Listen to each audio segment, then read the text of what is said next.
Assalamualaikum warahmatullahi wabarakatuh.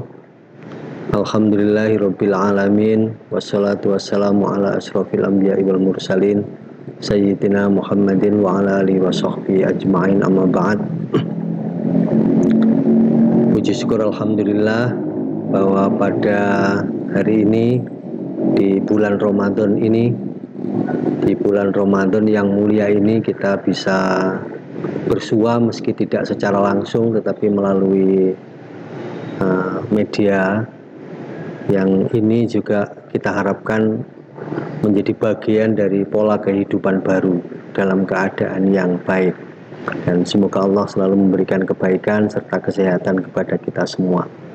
Salawat serta salam semoga tetap terlimpahkan kepada junjungan Nabi besar Muhammad Sallallahu Alaihi Wasallam yang telah banyak memberikan petunjuk, banyak memberikan arahan, banyak memberikan keputusan yang itu menjadi bagian dari pedoman hidup yang harus dipakai oleh umat muslim kalau ingin menjadi umat-umat yang baik.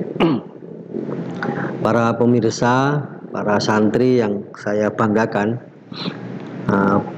alhamdulillah, puji syukur yang kedua, bahwa kita ini pada hari ini bisa memasuki bulan Ramadan, bulan yang kita idam-idamkan, bulan yang ditunggu-tunggu oleh semua umat muslim, karena di bulan ini juga banyak keberkahan yang diberikan oleh Allah, banyak ampunan yang diberikan oleh Allah, dan terutama kemudian kita berusaha semua agar kita ini dibebaskan dari panasnya api neraka. Di sisi lain, Ramadan ini di samping kita meningkatkan ibadah kita kepada Allah Subhanahu wa Ta'ala, kita juga harus meningkatkan amal kita yang terkait dengan hubungan kita kepada sesama manusia, agar kehidupan kita ini menjadi lebih baik. Karena dalam hidup ini selalu ada 3 hal yang harus kita bangun: hubungan kepada Allah yang harus dijalankan secara baik, hubungan kepada sesama umat manusia yang juga harus dilakukan dengan baik, dan hubungan dengan alam, karena 3-tiganya pasti berkait. Ibadah saja tidak bekerja juga tidak bagus, bekerja dengan cara yang tidak baik juga akan menimbulkan kerusakan, sebagaimana difirmankan oleh Allah, dhaharul fasad bil barri wal bahr bima kasabat aydin nas. Rusaknya alam ini karena tangan-tangan manusia. Tangan-tangan manusia yang bagaimana? Tentu yang tidak menjaga hubungan yang baik dengan alam. Hubungan dengan Allah pasti di bulan Ramadan mengalami peningkatan. Hubungan dengan alam insya Allah juga mengalami perbaikan. Demikian juga hubungan dengan sesama manusia. Ada satu hal yang sampai hari ini menjadi bagian dari kehidupan di bulan Ramadan itu adalah tumbuhnya, munculnya banyak wirausahawan baru yang memanfaatkan momentum Ramadan ini. Tetapi satu hal yang kadang-kadang tidak diperhatikan adalah bagaimana memanfaatkan momentum Ramadan ini dengan baik, dengan cara yang diajarkan oleh Islam. Karena itu saya di bulan Ramadan ini banyak mengkampanyekan bagaimana momentum Ramadan sebagai munculnya wirausahawan baru itu menjadi bagian dari dakwah setiap umat Islam untuk mengarahkan usaha-usaha itu agar berjalan sebagaimana ajaran-ajaran di dalam Islam. Apa saja yang harus diperhatikan kalau kita ini mengembangkan usaha sesuai dengan ajaran Rasulullah SAW, ajaran Islam, sehingga kita juga mampu meneladani jejak-jejak wirausaha yang ditinggalkan oleh Rasulullah Muhammad SAW. Al-Quran menegaskan yang pertama bahwa usaha itu adalah usaha yang tidak mengandung unsur riba. Wa akhalallahul bai'a wa harramar riba. Ada 2 sisi yang harus kita lihat. Yang pertama dihalalkannya jual beli, dan yang kedua adalah diharamkannya riba dari ayat ini. Saya sempat berpikir kenapa ini menjadi artinya jual beli, kok tidak artinya jual saja. Akhirnya saya menemukan bahwa transaksi ekonomi itu baru bisa terjadi kalau ada titik temu antara penawaran dan permintaan, antara yang menawarkan dengan yang mau membeli. Nah, titik itulah yang kemudian menjadi transaksi. Nah, kalau transaksi itu berjalan, maka ekonomi juga berjalan. Karena itu Al-Quran menyebutnya baik itu menjadi jual beli. Dan kita itu diharamkan riba. Karena itu bagaimana kita melakukan usaha, apakah itu produksi, apakah itu menjual barang, apakah itu jasa, yang pada akhirnya kita menghindari yang dilarang oleh Allah, yaitu riba. Contohnya apa? Misalnya mengurangi timbangan, mengurangi ukuran, dan lain sebagainya. Saya di sebuah tulisan saya ceritakan ada seorang kiai, ulama, kiai di kampung, saking hati-hatinya ketika menjual bensin eceran, dia tidak pernah menyebut bensin itu 1 liter, tetapi menyebutnya 1 botol. Karena beliau, ketika saya tanya, beliau menghindari riba. Beliau juga kalau jual beras karungan itu jualnya beras 1 karung, tidak menyebut kilo, karena beliau khawatir kalau kilonya itu kemudian ada pengurangan. Karena itu kemudian beliau lebih memilih yang aman sehingga tidak menimbulkan riba. Tentu riba ini tidak hanya sekedar dalam konteks perdagangan itu, tapi dalam seluruh aspek kehidupan yang terkait dengan ekonomi. Nah, yang kedua, barang atau jasa yang diperdagangkan itu bukan barang yang dilarang oleh ajaran Islam. Dalam sebuah hadis disampaikan, barang yang haram dikonsumsi itu haram pula harganya. Artinya apa? Setiap umat muslim yang melakukan usaha itu harus memperhatikan terhadap aspek barang yang akan dilakukan sebagai sebuah usaha. Tidak boleh beralasan saya hanya menjual, saya tidak mengkonsumsinya. Karena barang yang diharamkan untuk dikonsumsi, maka sebetulnya haram harganya. Artinya apa? Haram diperdagangkan. Nah, ini juga menjadi konsen kita semua. Karena sekarang ini banyak kemudian orang menyatakan karena saya tidak makan maka diperbolehkan, padahal itu sebetulnya juga tidak boleh. Yang kedua yang menjadi perhatian dan konsen kita itu adalah orang yang melakukan penjualan terhadap barang-barang yang sebetulnya halal tapi kemudian menjadi haram. Nah, kalau sudah jadi haram tentu haram diperdagangkan, haram perjualbelikan. Contoh yang paling gampang, misalnya sekarang ini yang menjadi keprihatinan banyak pihak, terutama saya sendiri juga sangat prihatin, adalah terkait dengan proses pemotongan hewan, proses pengolahan hewan. Ayam itu aslinya halal, tetapi karena proses kemudian menjadi haram. Contohnya misalnya apa? Karena penyembelihannya. Penyembelihan itu kan harus memotong 2 urat yang ada di leher, yaitu urat yang terkait dengan makanan dan urat yang terkait dengan nafas. Tempat pemotongannya juga diarahkan oleh ajaran Islam, tidak boleh tidak boleh di pucuk atas begini, tapi harus di bawahnya. Itu harus memastikan dua-duanya. Kalau salah satu diantaranya tidak terpotong, maka barang yang asalnya haram itu halal itu menjadi haram. Termasuk juga prosesnya. Sekarang ini juga karena keburu cepat, kadang-kadang orang kemudian sembelih belum mati sudah dimasukkan air panas, sehingga sebab kematiannya bukan karena disembelih, tapi sebab kematiannya karena sebab yang lain. Maka itu sebetulnya hukumnya itu menjadi bangkai. Kalau menjadi bangkai maka haram dikonsumsi. Kalau haram dikonsumsi maka haram pula diperdagangkan. Bahkan kalau kita baca di Al-Quran, tidak sekedar persoalan halal, tetapi halalan thayyiba, halal lagi baik. Jadi sebetulnya kita harus mengusahakan bagaimana barang yang halal itu tetap tersajikan, tetapi halalnya halal lagi baik. Sekarang ini banyak barang yang halal tapi tidak baik. Karena itu kemudian bisa jadi muncul banyak penyakit dan lain sebagainya, karena barang yang dikonsumsi itu halal tapi kurang baik. Misalnya apa? barang yang pengawetnya terlalu banyak melebihi batas, barang yang dipaksakan, misalnya apa? Pepaya belum matang disemprot, pepaya belum matang, pisang belum matang, mangga belum matang, dipaksa untuk menjadi matang. Halal memang, tapi itu tidak baik. Padahal Al-Qur'annya sebetulnya tegas, halalan thayyibah.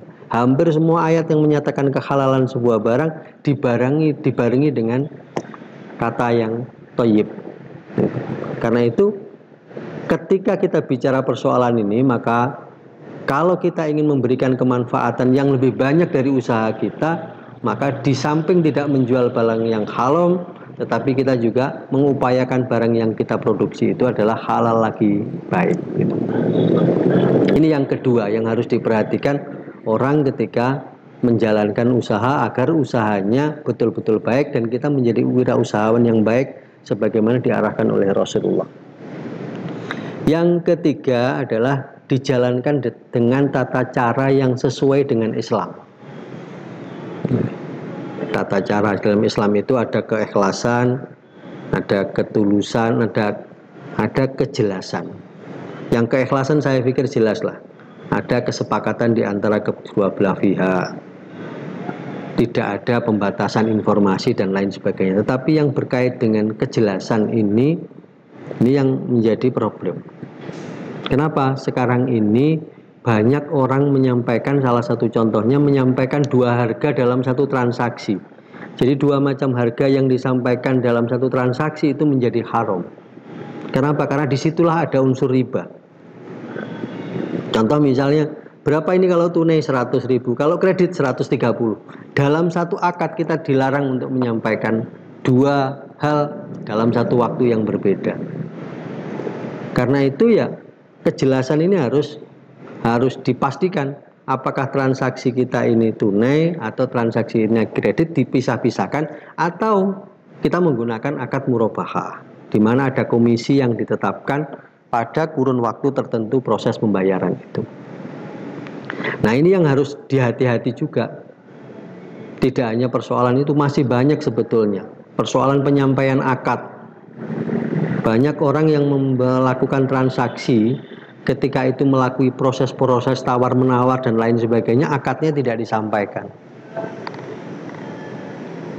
Kalau harganya sudah pasti, tidak ditawar dan lain sebagainya, maka itu tidak disampaikan menjadi tidak apa-apa. Tetapi kalau melalui proses tawar-menawar, sebetulnya akan jauh lebih baik kalau kemudian transaksi itu diucapkan. Pembeli bilang, ini saya beli, penjualnya bilang, ini saya jual. Ini yang ketiga. Jadi tata caranya harus disesuaikan dengan ajaran-ajaran Islam yang terkait dengan proses itu. Karena itu jangan sampai kemudian karena kesalahan ini transaksi yang kita lakukan, usaha yang kita lakukan menjadi salah. Nah, yang keempat, jangan lupa fungsi sosial atas sebuah harta dari apa yang kita perdagangkan. Fungsi sosial itu kalau Rasulullah menyampaikan ada dua.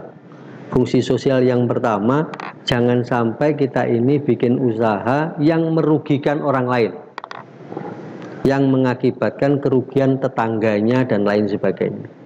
Kalau dulu bahasa fikih yang lama itu orang menyebut begini, jangan bikin usaha yang sama dengan tetangganya.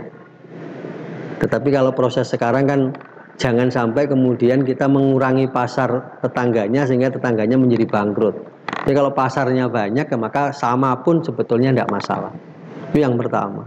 Yang kedua, jangan lupakan fungsi atas sebuah harta.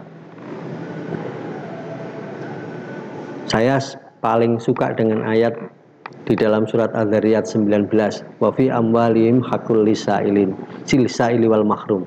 Pada setiap kekayaan itu ada haknya orang lain. Jadi kita harus ingat bahwa apa yang kita miliki, apa yang kita punyai, apa yang kita kuasai itu tidak 100% milik kita, tetapi sebagian adalah titipan dari Allah sebagai bagian dari amanat yang harus disampaikan. Kewajiban manusia adalah antu'addil amanati ila ahliya. Menyampaikannya dalam bentuk apa? Instrumennya sudah dibikin oleh Islam, sudah ditegaskan oleh Allah. Instrumennya ada zakat, ada infak, ada sedekah. Bahkan saking pentingnya zakat itu, di dalam Al-Quran perintah zakat itu seringkali dibarengkan dengan sholat. Aqimis sholah wa dirikanlah sholat dan tunaikanlah zakat, itu perintah yang di banyak ayat itu dibersamakan. Itu menunjukkan betapa pentingnya sebetulnya harta itu dibayar zakatnya. Tentu tidak hanya harta tapi badan kalau Ramadan. Kenapa? Karena ada zakat fitrah dan lain sebagainya. Nah, infak wa anfiqu fi sabilillah. Infakkanlah sebagian kekayaanmu ke jalan Allah. Maka kewajiban setiap umat manusia juga menginfakkan sebagian kekayaannya untuk diberikan ke jalan Allah. Ayat yang lain menyampaikan khudz min amwalihim shadaqatan dan seterusnya. Masih banyak ayat-ayat Al-Quran yang menunjukkan bahwa di dalam kekayaan kita, di dalam harta kita, di dalam aset kita itu ada kewajiban yang harus dikeluarkan, baik dalam bentuk zakat, infak, dan sedekah. Termasuk di dalamnya adalah perdagangan. Jangan sampai kemudian bisnismen, wirausahawan, wirausahawati atau wirausahalah, jangan sampai kemudian ketika menjalankan usaha melupakan kewajiban yang terkait dengan harta yang dikuasai, harta yang diperdagangkan, harta yang dimilikinya. Jadi ini 4 hal ini menurut saya hal yang penting, dan Ramadan ini harus dijadikan sebagai salah satu momentum kita untuk menjadi orang yang kafah dalam berbagai bidang. Yang yai yang menjadi lebih kafah, menjadi lebih baik, lebih cukup dan lain sebagainya. Yang wirausahawan juga harus dijadikan sebagai momentum kita untuk menjadi wirausahawan yang kafah dengan mengikuti 4 hal tadi itu. Pertama, tidak mengandung unsur riba. Kemudian yang kedua, bukan barang yang diharamkan. Yang ketiga, dijalankan dengan tata cara sebagaimana diajarkan oleh Islam. Dan yang keempat adalah faktor yang terkait dengan kewajiban atas harta yang kita miliki, yang kita kuasai, untuk dikeluarkan kepada pihak yang lain, karena itu bagian dari amanat yang harus diberikan oleh kita semua. Sehingga dengan demikian kita bisa mengurangi, melalui wirausaha itu kita juga bisa menjadi bagian dari yang mengurangi kesenjangan antar umat manusia, khususnya yang terkait dengan kesenjangan ekonomi. Kenapa? Karena kesenjangan ekonomi itu adalah awal mula dari terjadinya ketidakstabilan hidup. Kriminalitas muncul itu karena ketidakstabilan, karena kesenjangan. Karena itu jadikan wirausaha itu juga menjadi bagian dari kita untuk mengurangi kesenjangan kepada masing-masing pihak, sehingga dengan demikian hidup kita akan jauh lebih aman, tentram, dan nyaman. Kira-kira itu yang saya sampaikan pada kesempatan kali ini. Mohon maaf bila ada yang kurang berkenan, dan semoga kita semua menjadi umat Muhammad, menjadi umat Nabi Muhammad SAW yang kafah, dan kita menjadi orang-orang yang terbaik dengan cara hidup kita menjadi bermanfaat bagi orang lain. Wallahul muwaffiq ila aqwamit thoriq. Wassalamualaikum warahmatullahi wabarakatuh.